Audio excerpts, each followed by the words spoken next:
Okay, so today we are going to talk about frequency analysis and structural instability. And as usual, we will do a recap from the video lecture that I suppose that you already watched. And we will also discuss on the self-evaluation questions that were given, that are given here in this first slide. We can also talk about any question you may have from last lecture after doing the exercises. So we will dedicate the first hour on doing all this kind of questioning. And then in the second half, you will have time to solve the proposed exercises, and I will be here in case you want to contact me, and I will join your group Teams meeting. And yeah, I will be here to answer your questions. Before starting with all this, let me tell you that questioning session is programmed tomorrow afternoon. It's because you will have the opportunity today and tomorrow morning to have a look to the exam questions, and then you will have the first, I think it's 1 hour with Sergey, that you will have the chance to ask him about his first half of the course. And then you will have an hour and a half with me and Simon to ask about the second half, the one dedicated to FEM. And the questions will be posted today after this lecture, okay? So let's start first with the answer of last exercise. Well, it was not last because last exercise was about doing the tutorial for the shell elements, but this one about this beam that was loaded with distributed load, that you were suggested to solve it manually using the equations in the appendix. And you were also asked to do it with SolidWorks and then compare both results. The problem was formulated such that it was general, so there were no numbers in the problem. But here I just put some numbers such that we can have a number as a result. But no matter the absolute value of the results, you should have similar results as these ones here. So if you have used other properties here, you will have maybe different results here in the axis, but the shape of the diagram of moment and shear force should be similar to this one. I don't know if besides of this you also have any other question on any other exercise from last lecture.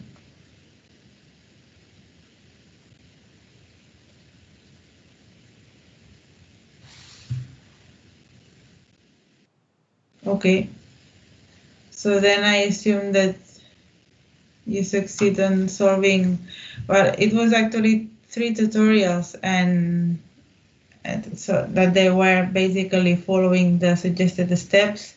I guess that those were fine. The only one that could have a little bit more trouble was this one, but if you manage to get these diagrams, then it's perfect. Let's read the self-evaluation questions so that you can focus more or less on what you need to know after this lecture, okay?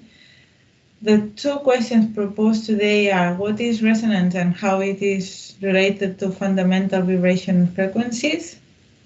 And the second one is what are the fundamental assumptions involved in linear buckling analysis and how does it affect the reliability of the analysis. Okay, so if you went through the video, you will have learned a lot about resonance, frequency analysis, and also buckling. And I will just highlight the most important concepts that you should keep in mind. So resonance is when an structure is loaded with a load that is not static but is dynamic, so a load that has a certain frequency, and this coincides with the natural frequency of the structure itself. And what is the natural frequency of the structure itself? Is the frequency at which the structure tends to oscillate if it has freedom to oscillate however it wants. Okay, so if we don't apply any loading into the structure and we just let it vibrate freely, it will vibrate with a given frequency. That frequency is called natural frequency. Okay, if the structure of the system, it only has 1 degree of freedom, such in the case of a mass with a string, then we only have one possible natural frequency, which in this case is this one. Is the square root of the stiffness of the string divided by the mass. Okay, but if we have a complex system, a structure that has multiple degrees of freedom, then it will have as many natural frequencies as degrees of freedom. Okay, that is the main concept here, that we will have as many natural frequencies as the number of degrees of freedoms of the structure. Okay, and resonance is when one of these natural frequencies coincides with the frequency of the loading that is applied to the structure. When this happens, the system tends to oscillate with an increasing amplitude.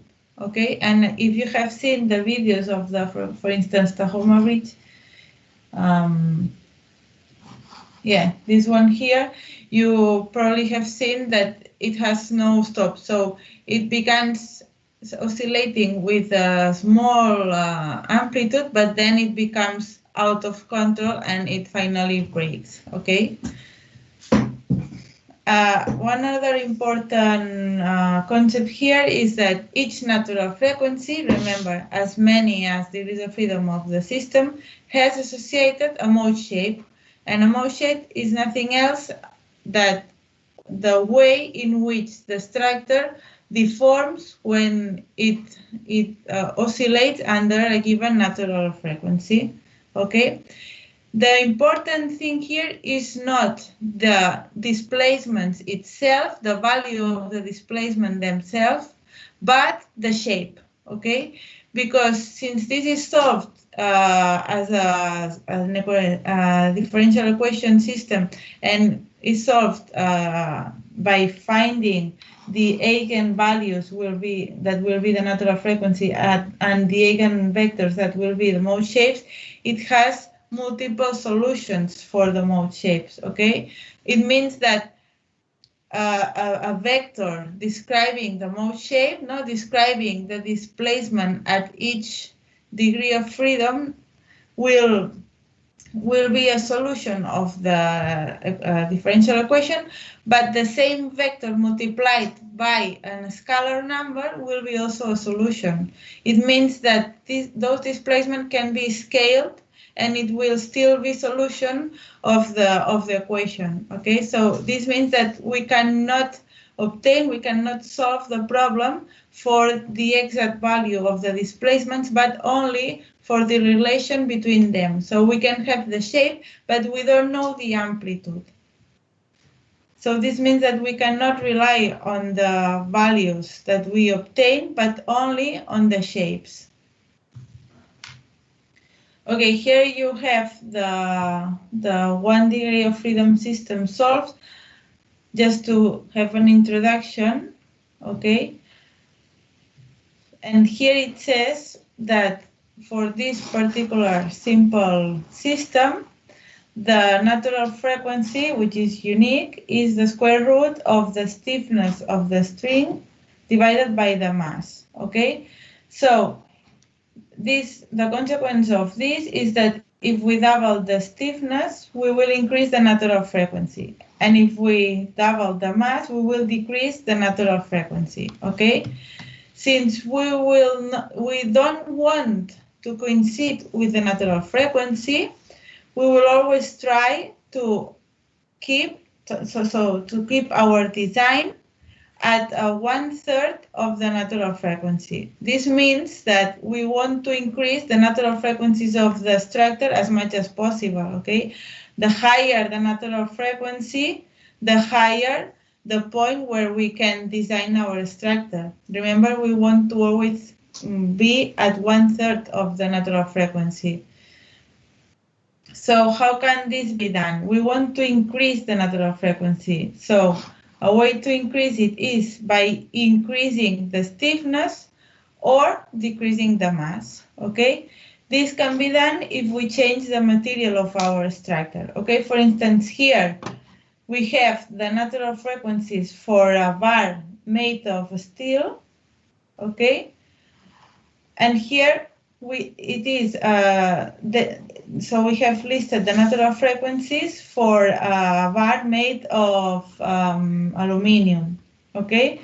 So this means that we have decreased the mass. Look here at the density for the steel and for the aluminum, it has decreased a lot. However, at the same time, the stiffness has also decreased a lot.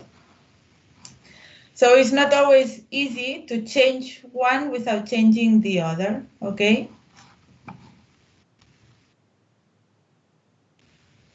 Okay, the simple equation that we obtain with a simple model of 1 degree of freedom, it's converted into this matrix form equation when we solve a problem with multiple degrees of freedom, okay?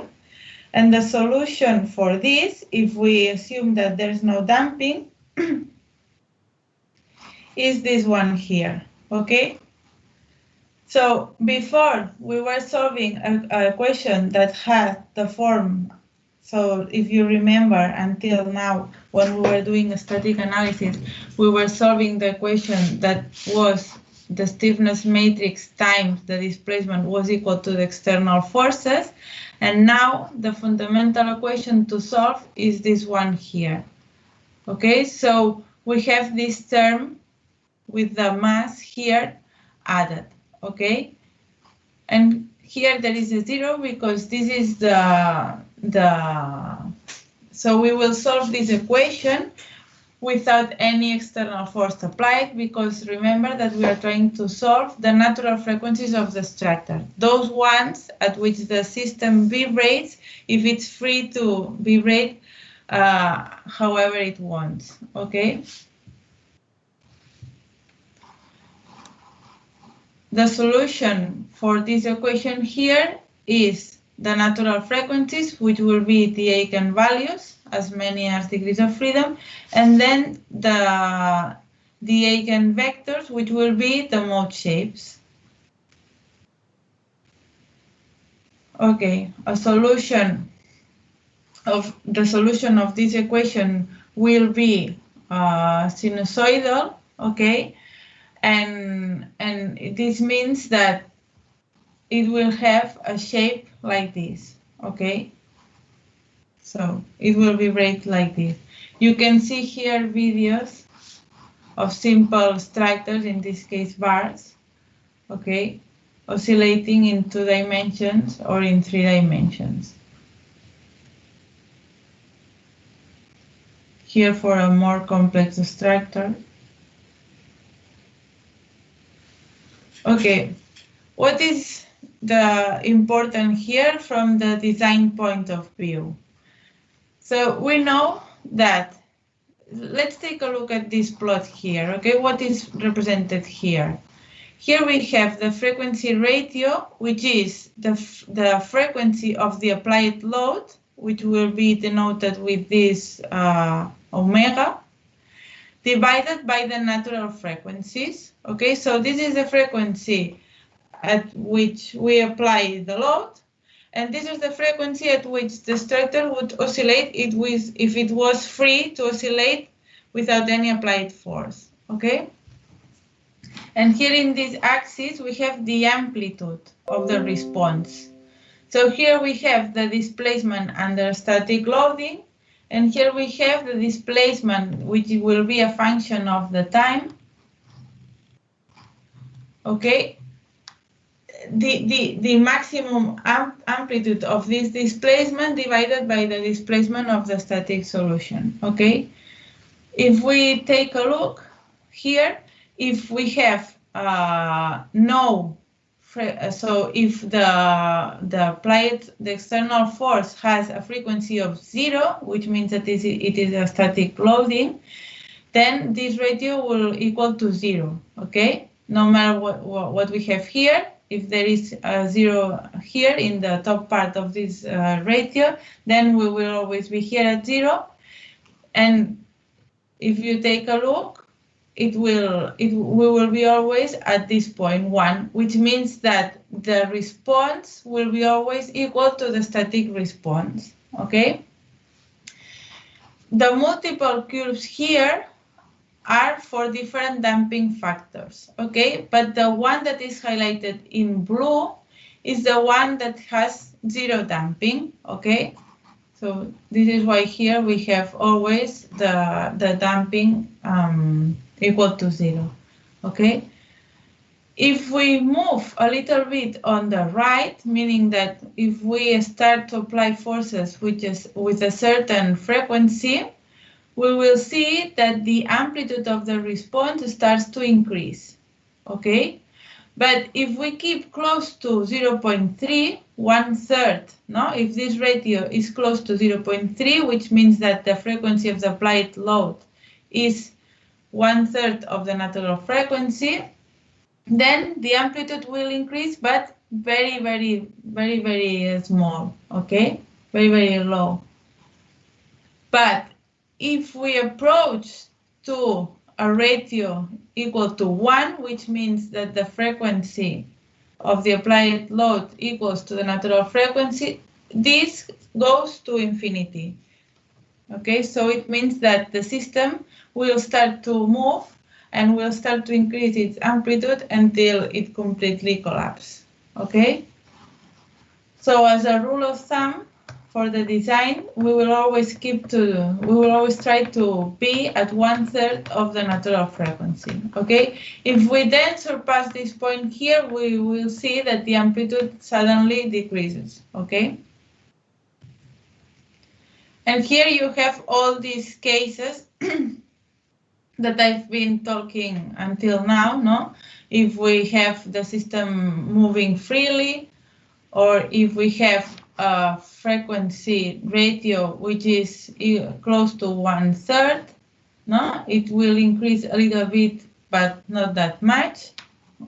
Here it says 12.5%. If we are exactly at the natural frequency, you will see that it will start to increase, and if we let it run more time, we will see that it will go to infinity. And then if we go far away from the natural frequency, we will see that the amplitude actually decreases, okay?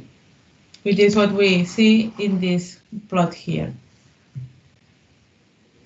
Okay, so in most of the cases, in most of them, we avoid exciting at natural frequencies, because then we have this phenomenon called resonance, which means that the amplitude of the response goes to infinity, and of course the structure collapses, okay?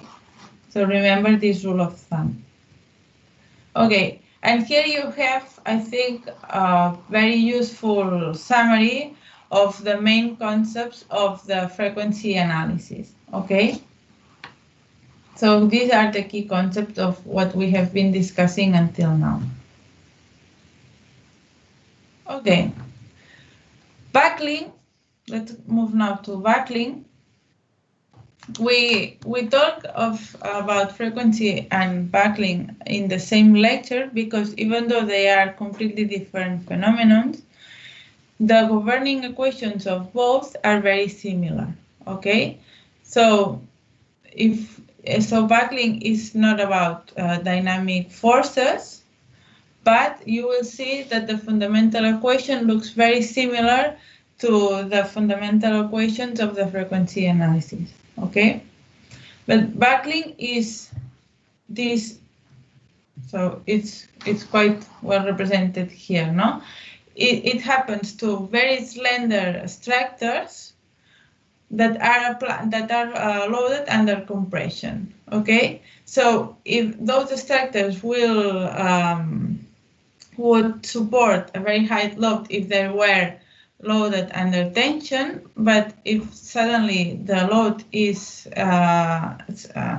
reversed to compression, then they tend to bend, and this leads to catastrophic effects, as you can see here with the can, okay?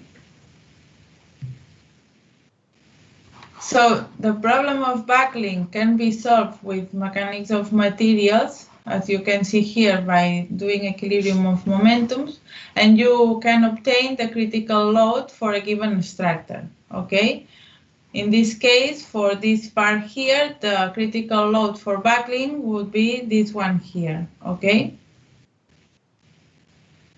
There is a stiffening effect that is represented here in this example. That is, if you have a wire here, and this wire you try to pull it with this P2 force, it will have a stiffness, no? It will oppose to this. So in order to increase the lateral displacement represented here by delta, you would have to apply a certain force called P2, okay? But if you pull from this extreme here with a force equal to P1 to obtain the same lateral displacement, you will have to apply more lateral force, okay? In this case, the higher P1, the higher P2, okay? And this effect here, which is called a stress stiffening effect, is represented here in this plot, okay? Imagine that we want to obtain a lateral displacement delta equal to, let's say, 0.3, okay? The higher P1, no, the higher this stress stiffening force, the higher the lateral force P2 we have to apply in order to obtain the same displacement. Look here, if P1 is equal to 2 newtons, the lateral force P2 to increase a displacement of 0.3 is equal to 1, okay? But if this P1 is equal to 10 newtons, then the lateral force P2 increases up to 6 newtons, okay? So this is to graphically represent what is this stress stiffening effect.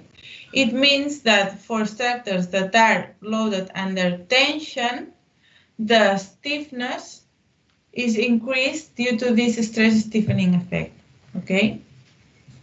And this is what is represented with these equations here, okay?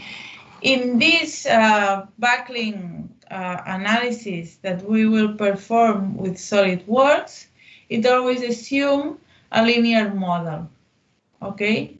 It means that the relation or the scaling between the stress stiffness matrix and the external load is scaled, both are scaled by the same factor, which is this lambda here, okay?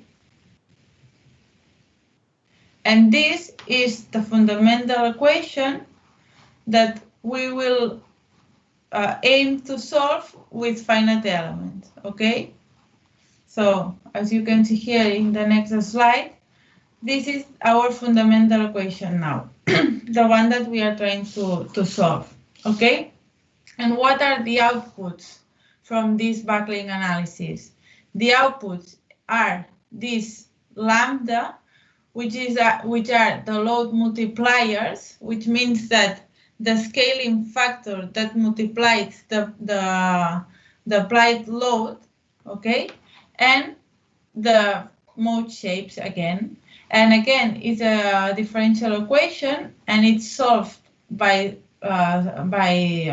finding the eigenvalues, which will be the lambda, the backlink factors, and the eigenvectors, which will be the displacement vectors, okay? And we will have as many solutions as degrees of freedom again, okay? So it's very similar to frequency analysis.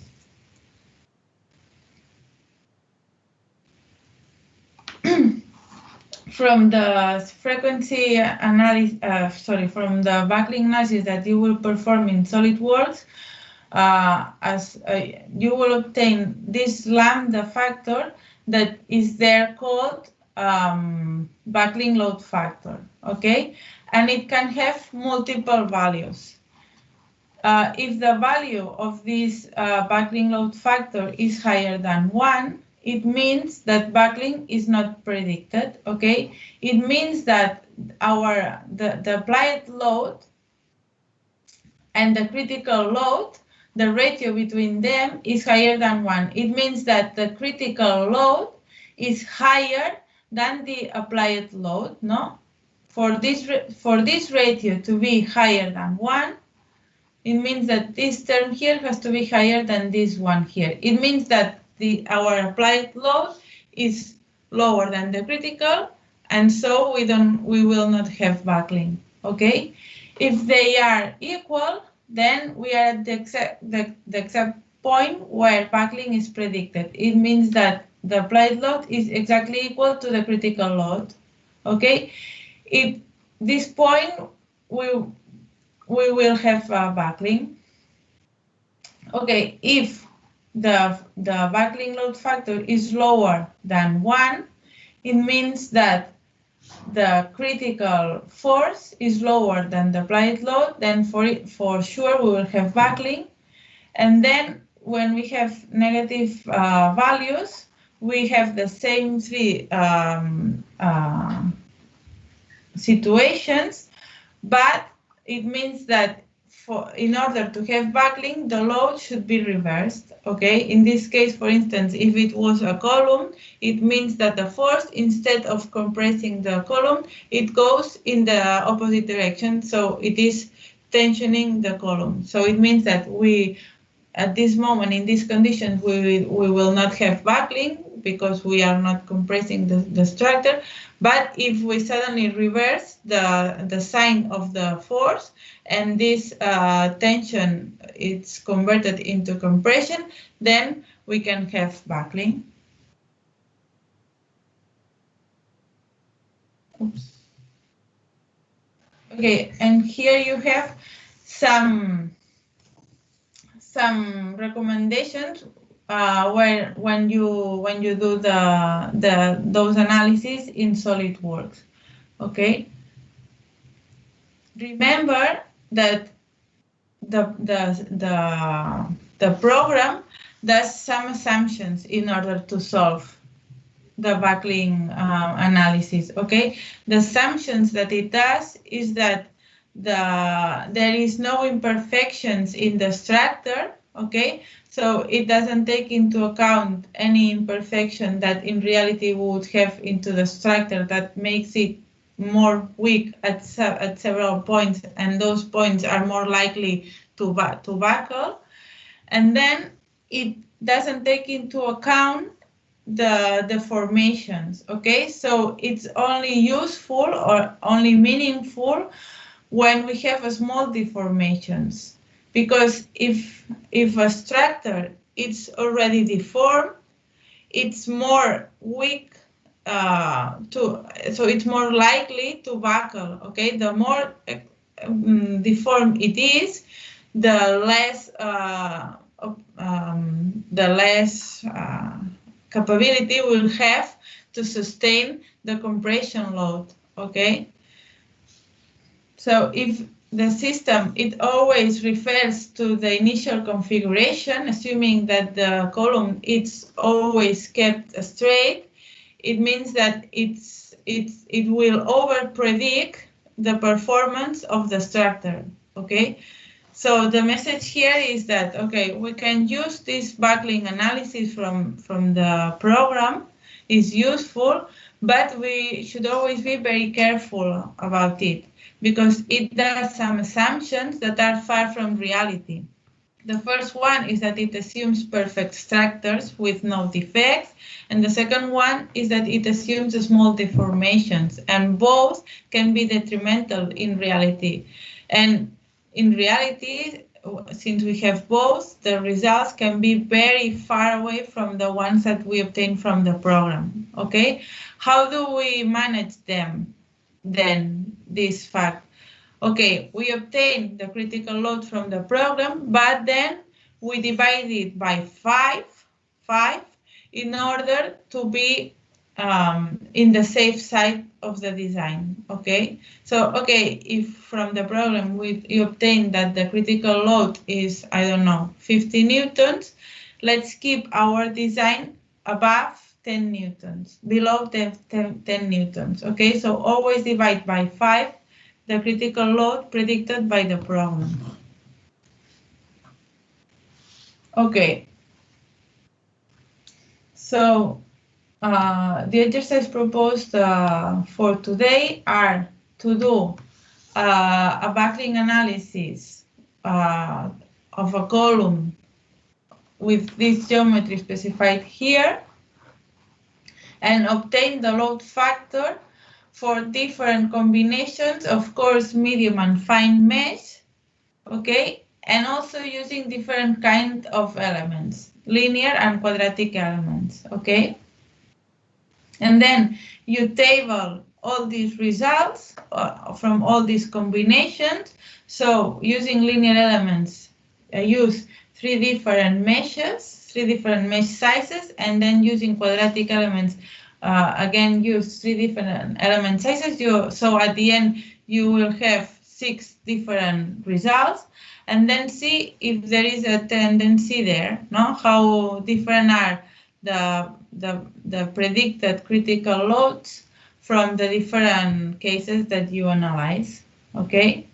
And then try to visualize the backlink mold shapes. You are also suggested to do the tutorial for the frequency analysis. In this case, you just need to go step by step through the tutorial, and then at the end, you can answer this question here: what can be used for the natural frequencies and the mode shapes? And then finally, you go back to the first exercise, but in this case, you introduce an eccentricity. So it means that instead of applying the load in line with the axial axis of the structure, you introduce a beam, no, a top beam, in order to have an eccentricity and don't apply the force exactly at the axis of the structure, but a little bit eccentric from it, okay? And see how this affects. But first, you should think about what are the expected results from both cases, no? If you had to predict which of these 2 cases would buckle before, so if you have a beam and you try to compress it at the axis, how do you imagine would be the load that you need in order to make it buckle if this compression force you apply it here, or if you apply it with a certain eccentricity, okay? So in an intuitive way, okay, what do you think should be the results predicted by both cases? And then try to solve both cases with SolidWorks and see if the program gives the expected results, the results that you had in mind before doing the analysis, okay? So the case on the right is already the case that you have solved in exercise A, and then for this exercise C, you just need to add this case with the eccentricity. This top beam can be as long as you want, okay?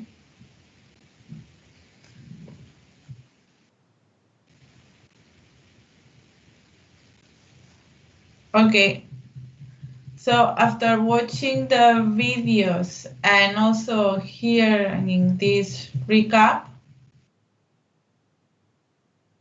any of you wants to answer the first self-evaluation question?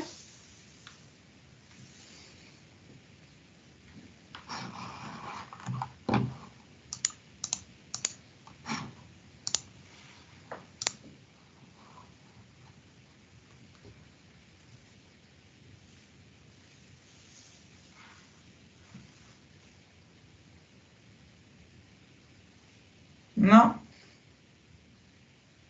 Well, resonance is this phenomenon that happens when the frequency of the applied loads is equal to the natural frequencies of the structure, okay? When this happens, we are at this point of the plot when the amplitude of the response tends to infinity, which means that the structure will start to oscillate with an increasing amplitude until there is one point where the stress at a given point of the structure is higher than the strength of the material, and then it will break. Okay, so resonance leads the structure to collapse. Okay, it starts to vibrate, and when the structure is not capable to deform as much as the resonant phenomenon leads the structure to deform, then it breaks. Okay, so it's completely detrimental for the structure, and we should really aim to avoid it. Okay. And it is related to the fundamental vibration frequencies, also called natural frequencies, in the way that I just mentioned, okay? So resonance happens when the external load frequency equals to the fundamental vibration frequencies, also called natural frequencies, okay? What are the fundamental assumptions involved in linear backlink analysis, and how does it affect the reliability of the analysis?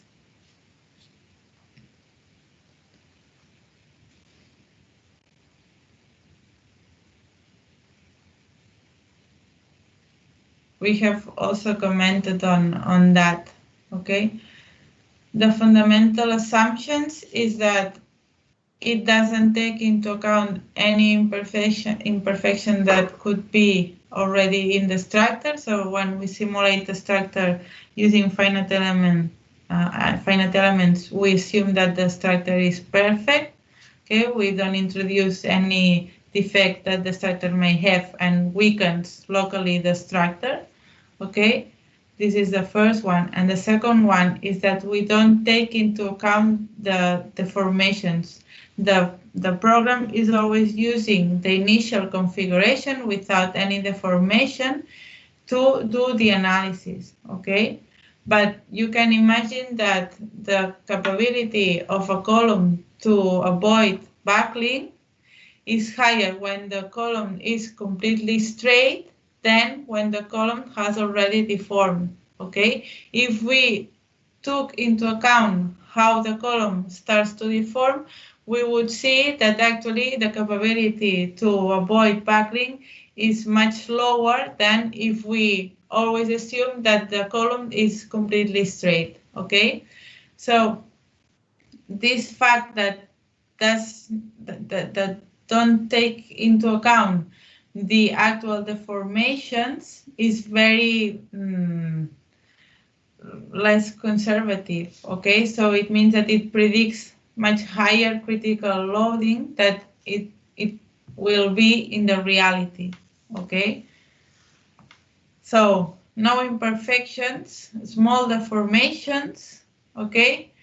And this means that if we have any eccentricity, that dot one will not be taken into account, okay? And how does it affect the reliability of the analysis? It affects it a lot, okay? It over predicts the capability of the structure to sustain the load, okay? So we should be very careful about the critical load that is predicted by the program and always divide it by 5 at least, in order to be conservative. Okay?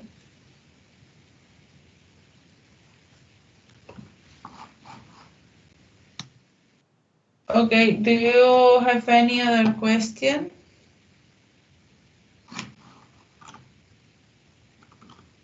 About how to do the exercise or any concept that attract your attention in the video or during the explanation? Did you have time last lecture to finish the exercise, or did you have to do extra hours after the lecture? Because I know that last exercise section was quite long. It was hard to finish it in time before 12. But this time, I guess that you should be able to finish it in time, or most of it. Yeah.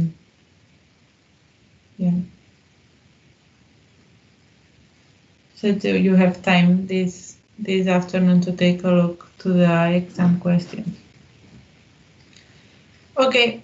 So if any of you has any question, then you can start with the exercise, and I will be here. If you have any question, you just invite me to your group meeting. Okay?